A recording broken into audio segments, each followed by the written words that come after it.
ଆଜି ଅଛି କାଲି ନାହିଁ। ଜଣେ ବୈରାଗୀ ଗୁରୁ ରହୁଥିଲେ ଗୋଟିଏ କୁଡ଼ିଆରେ। ଆସବାବପତ୍ର ବୋଲି ତାଙ୍କର କିଛି ବି ନଥିଲା। ଘରେ କବାଟ ଲାଗିନଥିଲା। ସେ କହୁଥିଲେ, ମୁଁ ନିଜେ ଗୋଟିଏ ଯାତ୍ରୀ ଏବଂ ଏ ଘରଟି ଏକ ସରାଇଖାନା, ତେଣୁ ଏତେ କଥା କାହିଁକି? ତେବେ ତାଙ୍କ ପାଖରେ ଥିଲା କିଛି ଅତି ବିରଳ ପାଣ୍ଡୁଲିପି। ସେ ସବୁକୁ ସେ ବହୁତ ଭଲ ପାଉଥିଲେ। ସେ ସବୁ ରହୁଥିଲା ଘରର ଗୋଟିଏ ଥାକରେ। ଅନେକ ସମୟରେ ସେ ତହିଁରୁ କିଛି ବାହାର କରି ପଢ଼ୁଥିଲେ ଏବଂ ଝଡ଼ାଝଡ଼ି କରି ରଖୁଥିଲେ।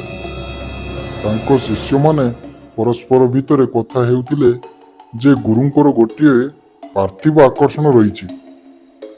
ତାହା ହେଉଛି ଏ ପାଣ୍ଡୁଲିପି। ଦିନକର କଥା, ଦୈବାତ କୁଡ଼ିଆରେ ନିଆଁ ଲାଗିଗଲା। ସେହି ସମୟରେ ସେଠାରେ କେହି ବି ନଥିଲେ। ଶିଷ୍ୟମାନଙ୍କ ସହିତ ଗୁରୁ ଫେରିଲା ବେଳକୁ ସବୁ କିଛି ସରିଯାଇଥିଲା। ଶିଷ୍ୟମାନେ ମୁଣ୍ଡରେ ହାତ ଦେଇ ବସି ପଡ଼ିଲେ।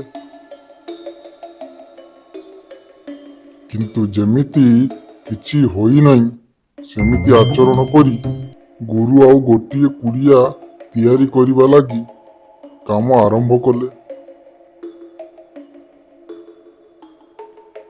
ଗୁରୁଙ୍କ ପ୍ରିୟ ଶିଷ୍ୟ ଏବେ ପଚାରିଲା, ମହାଶୟ, ଆପଣଙ୍କ ପୁରୁଣା ପାଣ୍ଡୁଲିପି ସବୁ ଜଳିଗଲା।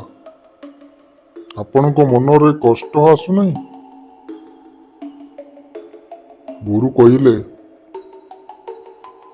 ଆଜିଠାରୁ 100 ବର୍ଷ ଆଗକୁ ଦେଖ, ମୁଁ ଅଛି କି? ଯଦି ଏମିତି ଦିନ ଆସିବ ଯେ ମୁଁ ନଥିବି, ପାଣ୍ଡୁଲିପି ଗୁଡ଼ିକ ପାଇଁ ଘାଣ୍ଟି ହେବି କାହିଁକି? ଯଦି ଏହା ବୁଝିବ ଯେ ସବୁ କିଛି ଆଜି ଅଛି, କାଲି ନାହିଁ, ତେବେ ହାଲୁକା ରହିବ।